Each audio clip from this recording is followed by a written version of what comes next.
on vous dit des expériences ont été réalisées pour comprendre le rôle du pancréas et du foie dans la régulation de la glycémie. Pour cela, différentes expériences ont été réalisées. Quelle expérience? Expérience 1, l'expérience 2 et l'expérience 3. L'expérience 1, ces anciens ayant subi une pancréatectomie, on procède à l'injection d'une hormone.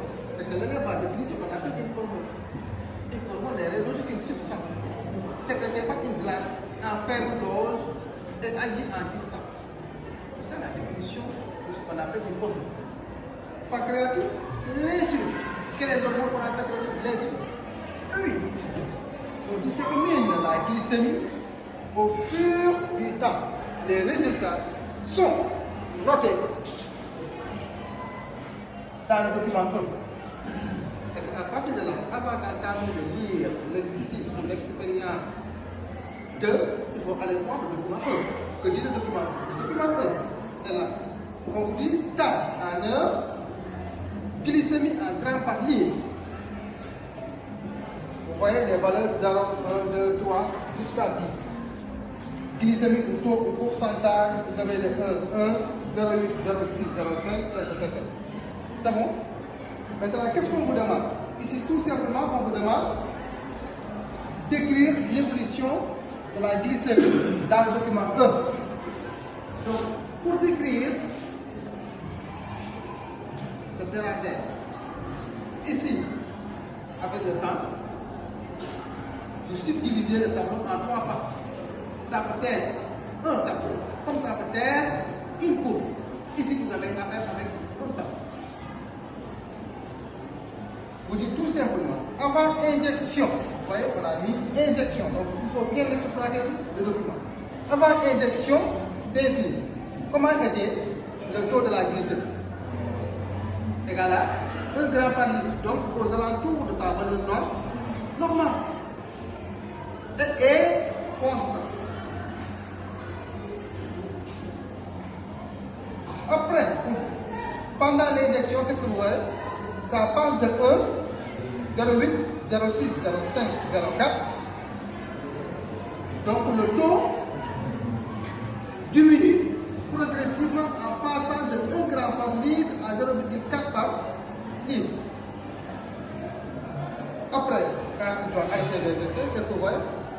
0,4, 0,5, 0,7, 0,9, 1,1. Il augmente progressivement jusqu'à retrouver sa valeur initiale et reste constant. Ce qui fait que vous avez subdivisé le tableau en deux. C'est comme si on vous a donné une courbe où avant injection vous avez 1 gramme. Injection ici, il diminue. Donc de là, c'est injection. De là, ils ont arrêté, ils augmentent, ils retrouvent sa valeur initiale. C'est la même chose. Ce qui fait que quand le prof corrige, il va chercher les 3 pas. Avant injection, 0,50. Pendant l'injection, 0,50. Après l'injection, 0,50. Si l'élève dit qu'avant l'injection, il reste constant à sa valeur, vous allez toute sa valeur normale 1 gramme par litre, on donne 0,50. Si vous ne corrigez pas, donc vous perdez 1 point. Et que si nous maintenant dit que pendant l'injection, il y a une diminution, en passant de 1 gramme par litre à 0,4 grammes par litre, on donne un autre, vous avez 1 point. Et si vous arrêtez là-bas, vous perdez 0,50. Si un autre produit dit que maintenant, après injection, il augmente progressivement en passant de 0,4 à 1 gramme par litre, puis il reste constant, vous donne les autres 0,50. Donc, un professeur, quand il corrige, il cherche les différents points sont répartis ou pas. Donc, il faut respecter les critères. C'est bon? Il faut respecter les critères. Document 2. Document 2. Vous avez temps à 1, 0, 1, 2, 3, ainsi de suite. Glycémie. Également, vous avez 1, 1. Pendant l'injection du glucagon, vous avez 0,9, 2, 1, 2, 2, 2, 3. Il s'arrête ici.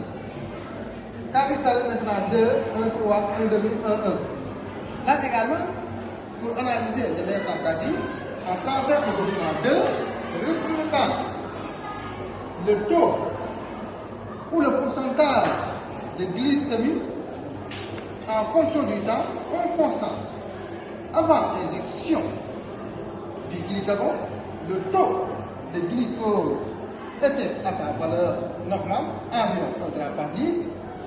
Pendant l'injection du glycagon, le taux de glucose augmente progressivement en passant de 1 à 2,3. Après injection,